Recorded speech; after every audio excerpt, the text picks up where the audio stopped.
again, welcome to another edition of Arts and Ideas. I'm Sue Swinand, and today we're out in Gardner, Mass. At Mount Wachusett Community College, and I have a very remarkable artist and educator with me today, Donnalyn Schofield.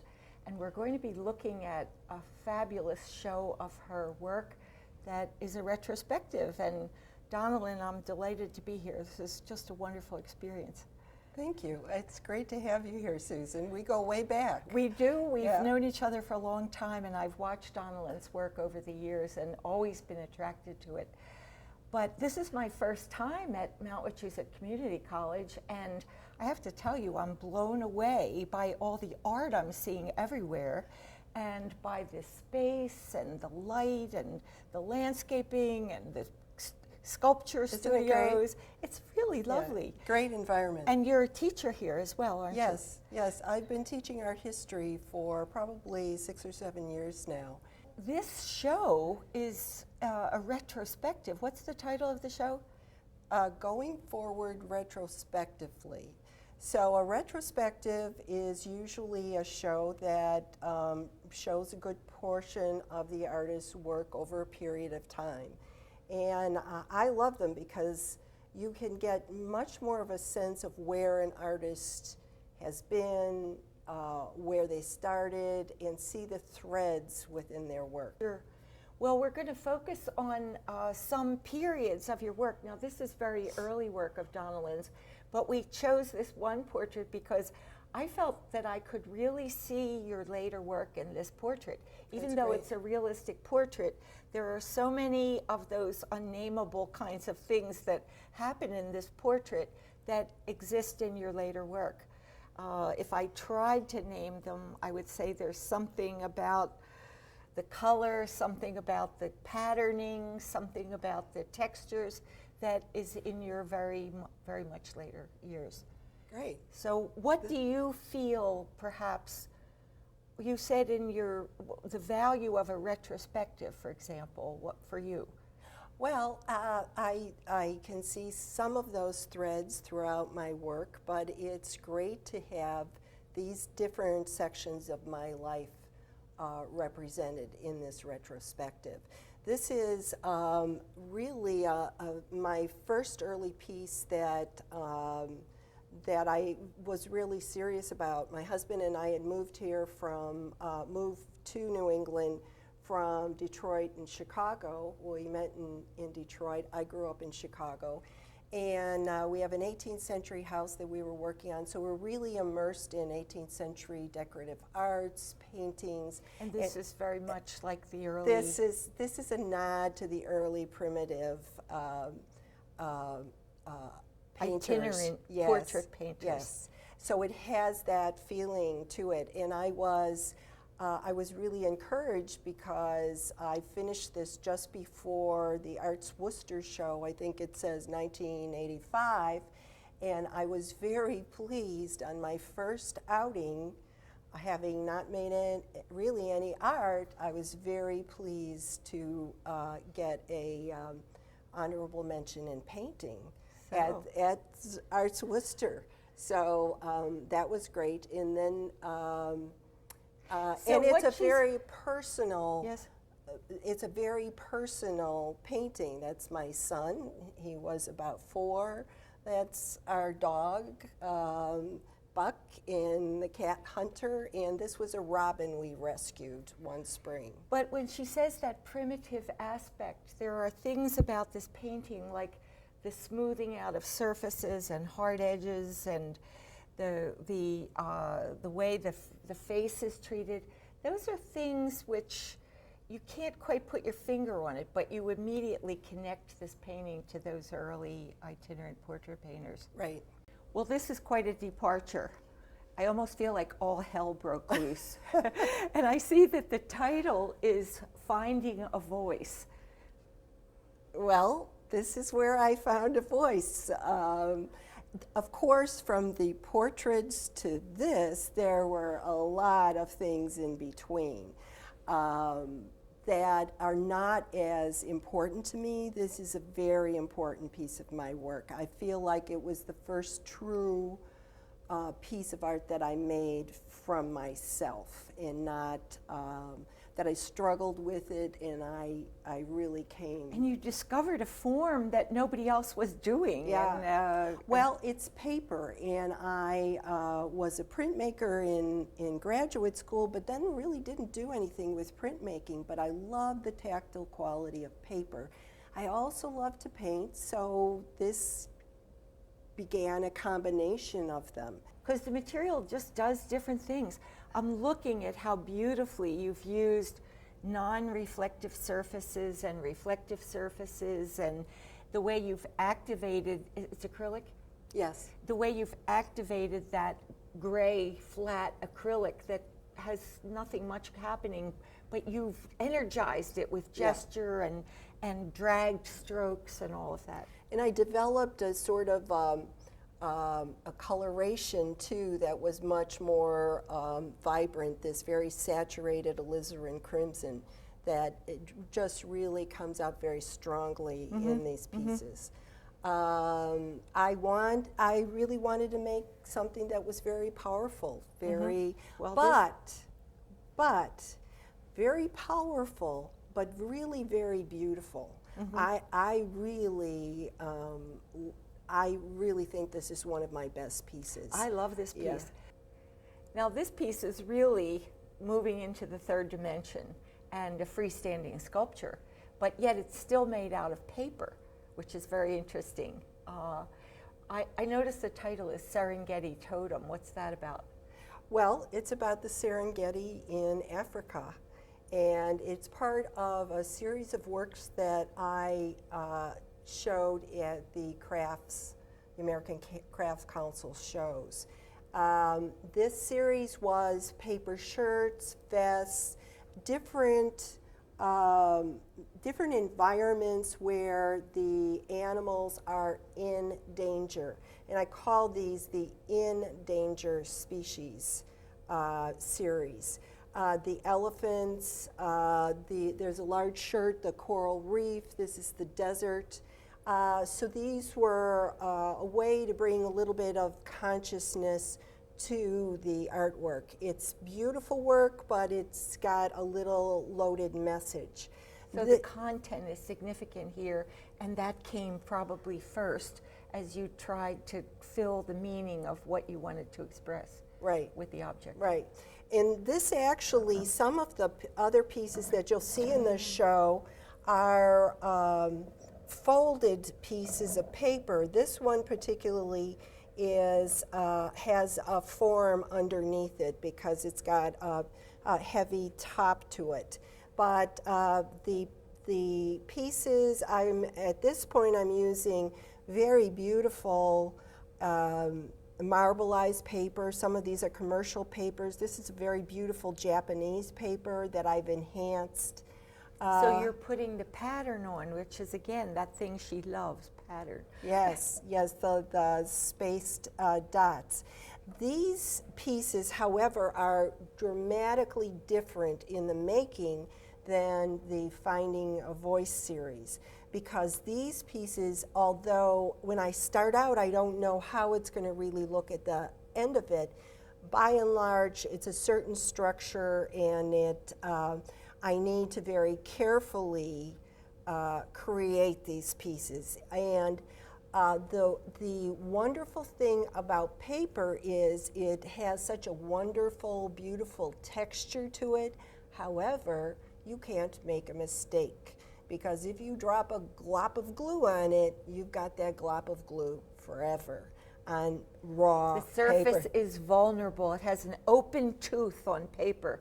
And if you get one little greasy spot or one little watermark or one little, when you put the color down, that's always in the paper as a second layer. Yeah. Or no layer or whatever.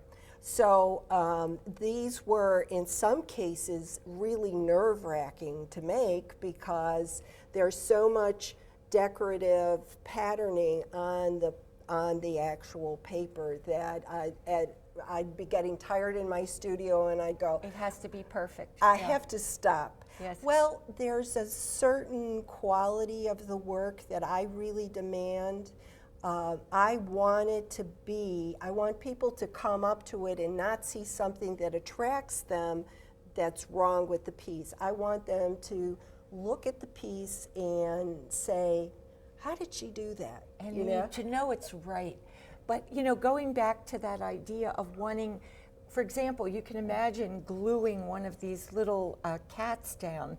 If there's a little squeeze of glue, that would have been a disaster on this piece. Yes. Because of craft. Yes. And, when she talks about showing in craft shows all over the country, which you have, that's what they're looking for. They're looking for that way of making things, which is so elegant and perfect and yes, and beautiful. And yet it transcends being something that's made 1,000 of, like throwing cups on a wheel or something. It becomes a unique object that has an expressive quality and so forth. This is a really interesting piece. I suppose this has your whole family history in it. It does. The title of the piece is My Life in a Box. Oh, I love it. This was made, this was a collaborative project when I was teaching, and I am still teaching at the Worcester Art Museum. Mixed media, collage classes, and one student walked in with these very deep cigar boxes, enough for each person in the class. So we got the theme, we wanted to make them, each one of them, autobiographical. So this is my take on that collaboration. The boxes that they made, each one of them, they were wonderful, truly unique. Following your craft work, you've now really moved into fine art mixed media. You've won prizes in mixed media repeatedly. Yes. Yes, because you're in the fine art field now with these works. Yes. I also want to point out the beauty when we talk about form fitting content. The form of this, meaning the box, the growing, the extending, the rising, the form of this piece fits the concept to a T. And that's part of its beauty. When the materials and the idea and the meaning, they are all together in the way the form has resulted. So that really is important to me, but I think it also is very important when the viewer can look at this and get it all. Yes. That you've made it clear enough that they can get it all. Because the concept is embodied in the form. It's not just a box in pictures. It's my life in a box. I love it. This is one of my all-time favorite pieces. You have a lot of all-time favorites in this show. I love this piece. I really do. You were saying well, first of all, you've moved from the craftier side of things, although they're beautifully crafted still, you've moved here into pure fine art, I think, in my opinion. Yes. And this, if you notice and look at it, it's really a book in many ways, and the messages that are written are so perfect to the little folding out of the pages, and it's just elegant, elegant, elegant. Thank you. Now, were you deliberately making books here, or? Well, I was teaching again I've been teaching for probably 6 or 7 years at the Worcester Art Museum, and flopping back and forth doing some altered books classes. But this really came out of the collaborative project. If I have a 10-week session, I like to do a collaborative project with everybody. Everybody gets the one material, and everybody decides on the same thing. It's a good idea, really. This one, so I happened to be at one of my favorite stores, Home Depot, and looking, or maybe it was an auto parts supply place, and looking for materials. Each one of these pieces, as I go into this work, I'm picking up materials wherever I go.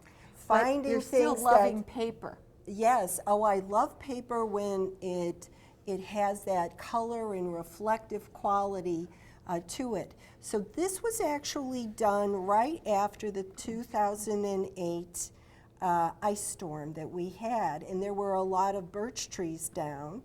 And I love birch trees, but I would never cut any of them down any place. So I had a lot of birch trees. Had good natural materials Yes. at hand. And as a project, this actually folds up. It's adhered on the bottom, and it is some kind of a humidifier filter that I got, $10 a piece at Home Depot, and I gave each one to my students. Each had A filter. A filter. We didn't determine a theme for this particular project, and every one of them hated it. Good. Everyone, but somehow I just got it as a book, and then what happens is I have a book, but then don't you need to say something in a book? So then these were some of the quotes, some of my favorite quotes that I've been getting over the years. This is from, I love to read, so this is from The Painted Drum. I was years away from the makings of my existence. That's great. Wow. There are some that are much more art-related. To gaze upon the source of your life, and some things are only undone by the cruelest of means.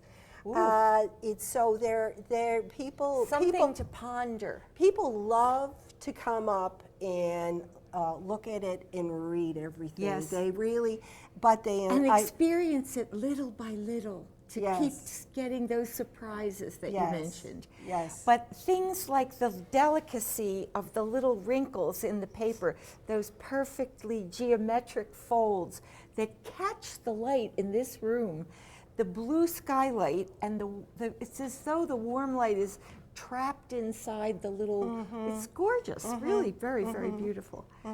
And then this one? This one came after, and again, this is an altered book. This is Another book. Dr. Spock's Turning Tower of Child Advice. And I will do the turning. And this is actually, these pieces I collect from all over, but this is actually about a 400-page paperback book that you just fold each page in, and it will, at the end of it, it makes a circle. And it's that relationship of geometry. Yes. To the natural. Yes. I'll just read this one. It says, if you bungle raising your children, nothing else much matters in life. Jackie O. Yes. But yes. look at how perfectly it falls. It's also like a prayer wheel. You know, like the Buddhists would swing the prayer wheel. But the color of the old book and then the messages that radiate from it. It's just, again, the form is perfect for the expression of the idea. And it has to work. It's not finished. The piece is not finished until it's working right in terms of that mesh of form and content. What is this? That is a vase. It's a pottery vase with some sort of a Looks fiber. like coconut fiber. Right, some sort of fiber over it. I picked that up at the Nantucket thrift shop. Stunning, stunning. And then this is paste paper. I love this, again, this red color that I have So you're used creating all these textures, and Yes. that probably goes back to your printmaking background in the early days. It's sort of like a monoprint because you're and the patterning and all. Yeah. And these are like little keys almost that you could open. Yeah, they're actually little tags for jewelry, for retail jewelry. So I pick up these things, and of course Somehow they come together at the right moment. They do, and you remember them. You hold them in well, your mind, and then when you need them, they come forward. I keep on looking as I work to make this thing whole. I keep on looking for pieces that will fit just right. What's the title of this? This one I call Homage to Wacker Drive. Wacker Drive, know it well. Wacker, a lot of people don't. Wacker Drive is in Chicago, and it is on the lower level it's underneath the city streets, right downtown. My father was a pressman at the Sun-Times newspaper for 35 years, and this was the way he got to work. He worked nights, so he avoided all the stoplights by going Wacker Drive, and it's got this green glow underneath it. I was thinking about this I made probably the last minute before the show started. So this is really recent. These computer things are very recent, mainly because I was looking at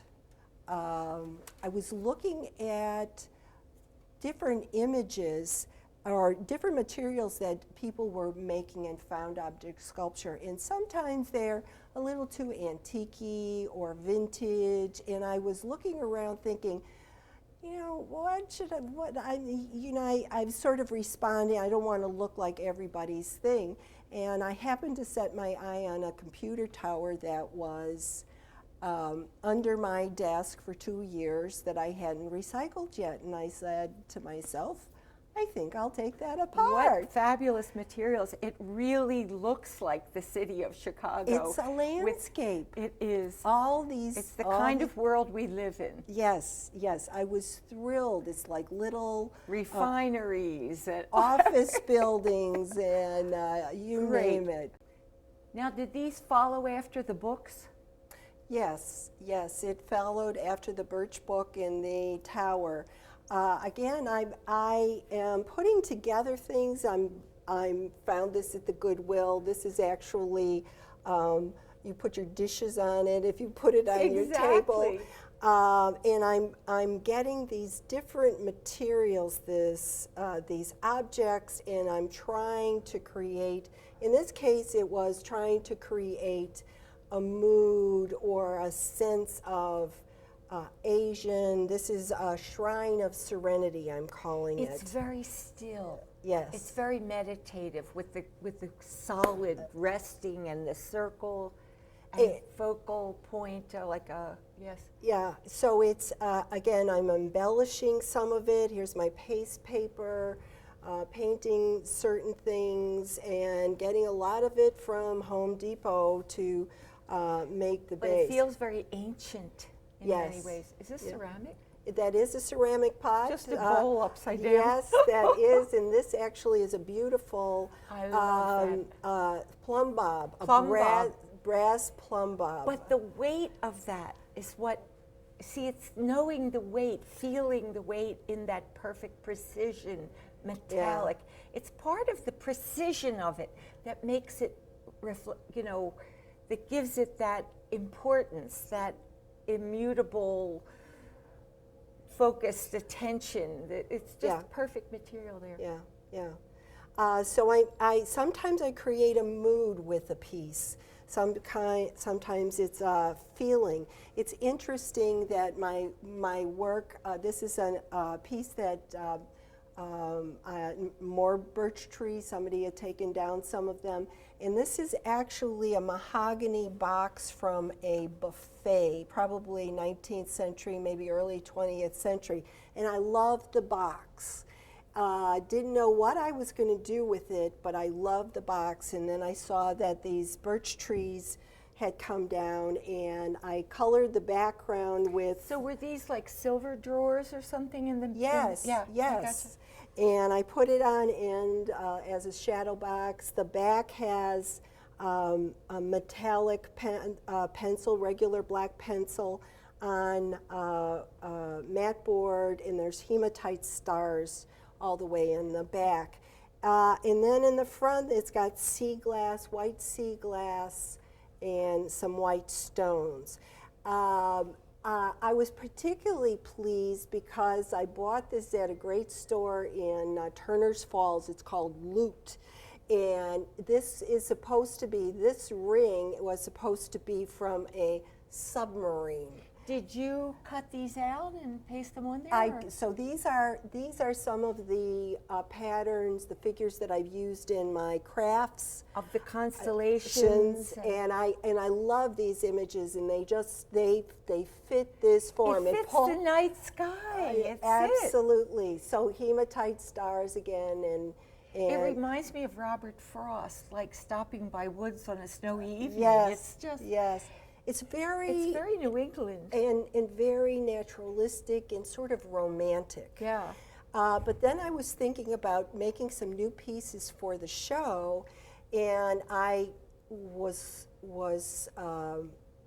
thinking that I needed a new material. So I then discovered computer parts.